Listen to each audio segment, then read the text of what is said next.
नमस्कार, मैं अमित कुमार शर्मा रुड़की हब में आपका बहुत बहुत स्वागत करता हूं। और आज हमारे बीच में जिनसे हम बात करेंगे, उत्तराखंड के कर्मठ और विकास पुरुष के नाम से जाने वाले कैबिनेट मिनिस्टर गणेश जोशी जी। आपका स्वागत है रुड़की हब। जी नमस्कार। कोरोना महामारी को लेकर उत्तराखंड सरकार की आगे क्या क्या योजना है? देखिए, हमारी सरकार लगातार जो अभी हमने द्वितीय फेज पर हमने विजय पाई है, इस प्रकार आंकड़े कम हो रहे हैं, ना के बराबर हैं। और जैसा बार बार कहा जा रहा है कि जो तीसरा वेव आएगी सितंबर तक, वो बच्चों को नुकसानदेह होगी। हमने ये सुनिश्चित किया है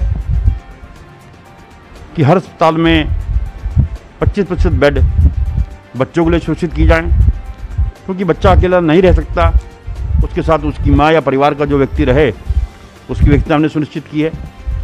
माननीय मुख्यमंत्री जी लगातार इसकी मॉनिटरिंग कर रहे हैं। प्रत्येक ज़िले के अंदर एक एक मंत्री को जिम्मेदारी दी है। मुझे देहरादून जिले सब जो सेंसिटिव जिला है, देहरादून की जिम्मेदारी दी है। इसी प्रकार हमने ब्लैक फंगस के लिए कुछ डेडिकेटेड हॉस्पिटलों को तय कर दिया है, क्योंकि ब्लैक फंगस का ट्रीटमेंट के लिए 4-5 डॉक्टरों की एक साथ आवश्यकता होती है। जो कुछ बड़े हॉस्पिटल्स को हमने उसमें नामित किया है, करीब 7-8 हॉस्पिटल्स में चयनित किए हैं, ताकि उनका इलाज वहाँ हो सके। और 12 तारीख के बाद हमारे पास पर्याप्त वैक्सीनेशन आ जाएगा, क्योंकि आज दिक्कत ये आ रही है कि 18 से 44 साल तक का जो टीका है, सिर्फ 2 दिन का हमारे पास बाकी है, और जिसकी वजह से लोग पैनिक हो रहे हैं। लेकिन 12 या 13 तारीख को हमारे पास से पूरा उसको हम ऑफलाइन शुरू कर देंगे, ताकि लोग पैनिक न हो और अपना जो है वैक्सीनेशन को लगवाएं। व्यापारी बड़ा परेशान है। व्यापारी कह रहा है कि हमारे प्रतिष्ठान खुलने चाहिए, लेकिन सरकार जो है हमारी अभी तक स्पष्ट कुछ नहीं है। देखिए, किसी की जान से ज़्यादा कोई कीमत नहीं हो सकती। अगर हम कहें किसी की जान की कीमत पर हम व्यापार खोलें, हमने कुछ छूटें दी हैं, कुछ ढील दी हैं, हमने कुछ ऐसे इंतजाम किए हैं कि एक दिन एक दुकान खुलेगी, कुछ दिन दूसरी दुकानें खुलेगी।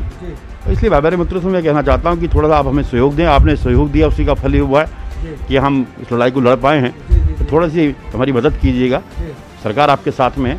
अगर 2-1 दिन में अगर लगता है कि व्यवस्थाएं ठीक हो रही हैं, तो उसको खोल भी सकते हैं। लेकिन जो इसमें गरीब मजदूर तबका है, वो कहीं ना कहीं दबा हुआ है। नहीं, देखिए, जहाँ तक आप गरीब मजदूर की बात की होगी, कंस्ट्रक्शन के काम लगातार चल रहे हैं। फैक्ट्रियों को हमने बंद नहीं होने दिया है। मैं भी इंडस्ट्री एरिया से होकर आ रहा हूँ। हमने ये सुनिश्चित किया था कि इंडस्ट्री कोई बंद नहीं होगी। जिस प्रकार पुलिस पहले तंग करती थी, हमने कहा अगर किसी इंडस्ट्री के व्यक्ति के पास उसका फैक्ट्री का पास आई कार्ड है, वही उसका पास होगा। और हमने उसका सख्त पालन कराया। तो मैं जहाँ भी गया हूँ, चाहे हरिद्वार में गया हूँ, चाहे भगवानपुर गया हूँ, चाहे देहरादून सेराकुई गया हूँ, कहीं पर ऐसी शिकायत नहीं मिलेगी। 2022 आने वाला है, चुनाव आने वाला है, तो उसके लिए सरकार जो उत्तराखंड सरकार है वो कितनी तैयार है? भाजपा कितनी तैयार है? देखिए, भारतीय जनता पार्टी का कार्यकर्ता तो हर समय चुनाव के लिए तैयार रहता है। बूथ स्तर तक हमारी इकाई है। लेकिन इस समय चुनाव की बात करने की नहीं, इस समय तो लोगों की सेवा करने की आवश्यकता है। और भारतीय जनता पार्टी का कार्यकर्ता लोगों के बीच में जाकर, चाहे भारतीय जनता पार्टी का प्रधानमंत्री हो, चाहे मुख्यमंत्री हो, चाहे मंत्री हो, चाहे विधायक हो, चाहे हमारे आम सामान्य कार्यकर्ता हों, जनता के बीच में जाकर जनता के दर्द को बांटने का काम कर रहे हैं।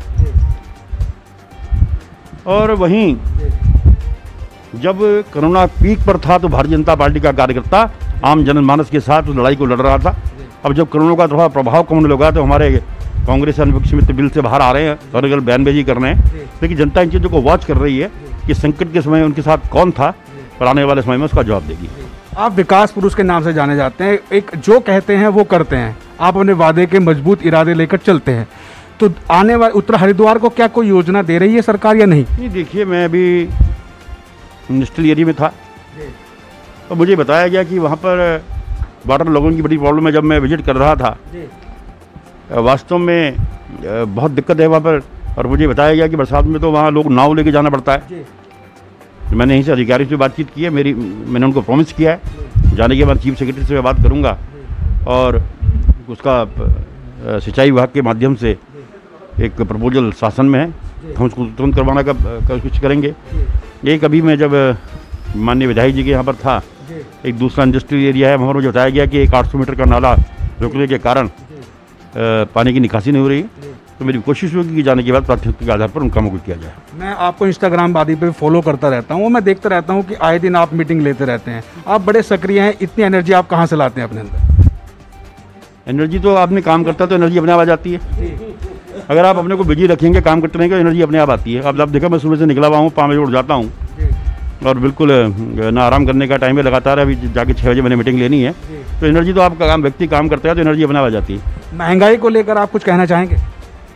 लेकिन महंगाई निरंतर बढ़ती जा रही है। देखिए, अगर आप महंगाई की बात करेंगे, इस कोरोना की आड़ में कुछ लोगों ने महंगाई को वास्तव में, अब हमने देहरादून जिले में तो मैंने सुनिश्चित किया है, अब यहाँ के मंत्री जी से मैं आग्रह करूँगा, एक चीज़ होलसेल मार्केट में मान लिया दाल 90 रुपये किलो है, ठीक है, फुटकर व्यापारी को भी प्रॉफिट चाहिए, वो 20 रुपये ले ले, 30 रुपये ले ले, 120 बेच दे। ये देखने में आता है कि साहब वो 150 रुपये किलो दाल बेच रहे हैं। मैंने देहरादून में इसको सुनिश्चित कर दिया, वहाँ पर हमने कहा कि आप रेट लगाइएगा। हमने वहाँ पर वो तो पूरे प्रदेश में लागू करवाया। मैंने पहले जो सिटी स्कैन था, लोग 10,000 रुपये ले रहे थे, उसको हमने 3,500 और 4,000 रुपये करा दिया है। हमने सारे हॉस्पिटलों को जो आयुष्मान के दायरे में हमने कहा कि जितने भी लोगों का कोविड में इलाज हुआ है उनके पैसे वापस करें। कई लोगों के पैसे हमने वापस कराए। तो लगातार सरकार को जहाँ जानकारी मिलती है उसमें कंट्रोल करने का प्रयास कर रहे हैं। जैसे दिल्ली सरकार ने घर घर राशन योजना चलाने का वादा किया था लेकिन नहीं चला पाई, क्या उत्तराखंड सरकार भी घर घर राशन की योजना को चलाना चाह रही है? हमने अपने कार्ड धारकों को 10 किलो गेहूँ, 10 किलो चावल फ्री दे रहे हैं। और मुझे नहीं लगता यहाँ पर किसी व्यक्ति को राशन की दिक्कत आ रही हो। और जहाँ पर ऐसी व्यवस्था है तो हमारे कार्यकर्ता, मैंने खुद अभी तक 7200 से अधिक किट अपने क्षेत्र में बांट चुका हूँ। हमने देवाल में राशन भेजा है, हमने उत्तरकाशी में राशन भेजा है, क्योंकि यहाँ पर तो इतनी ज़्यादा आवश्यकता। लेकिन पहाड़ के क्षेत्र में जो टूरिस्ट प्लेस है वहाँ की पूरी इकोनॉमी टूरिज्म पर है और टूरिज्म खत्म हो रखा है। तो स्वयंसेवी संस्थाओं के साथ मिलकर हमारा कार्यकर्ता इस काम को कर रहा है। उत्तराखंड के अंदर बरसात का मौसम चल रहा है, आपदाएं भी आ रही हैं, तो कितनी तैयार है सरकार आपदाओं को लेकर? सरकार ने इसके लिए हमारी SDRF बिल्कुल तैयार है। और जहाँ कहीं भी, अभी आपने देखा होगा बेमौसमी बादल फटे, देखिए हमारी SDRF तुरंत वहाँ पर पहुँची। माननीय मुख्यमंत्री जी खुद वहाँ पर गए, हमारे आपदा मंत्री धन सिंह जी वहाँ पर गए। तो सरकार बिल्कुल तैयार है। देखिए, आपदा को कोई नहीं रोक सकता, लेकिन आपदा के बाद जनता को रिलीफ देना, जनता की चिंता करना, ये सरकार की जिम्मेदारी होती है और इसको हमारी सरकार पूरी ईमानदारी से कर रही है। आप व्यापारियों को और आमजन को क्या संदेश देना चाहेंगे कि वो धैर्य बनाकर रखें? मैं व्यापारी भाई से कहना चाहता हूँ कि व्यापारी भी हमारे हैं, हम उनके साथ में हैं, लेकिन हम अपनी प्रतिष्ठान खोल दें और किसी की जान पर बनाए तो उससे इस कीमत पर हम व्यापार नहीं खोल सकते। हालांकि इसमें हमने, अगर आप देखें, उसको आप पढ़ें तो कई छूटें हमने दी हैं और आगे भी हम बातचीत कर रहे हैं। हमें लगेगा 1-2 दिन में मामले सामान्य हो रहे हैं तो उसको परिवर्तित भी किया जा सकता है। उत्तर प्रदेश के अंदर आप देख रहे हैं कि कहीं ना कहीं लॉकडाउन खुलता जा रहा है, क्या उत्तराखंड के अंदर भी ऐसी व्यवस्था लागू होगी या नहीं? मैं कहता रहा हूँ कि हम परिस्थिति का आकलन कर रहे हैं और लगेगा कि हम खोल सकते हैं तो हम भी खोलेंगे। हमारे साथ थे कर्मठ और विकास पुरुष के नाम से जाने जाने वाले गणेश जोशी, कैबिनेट मिनिस्टर। आपका बहुत बहुत धन्यवाद सर हमसे जुड़ने के लिए। धन्यवाद।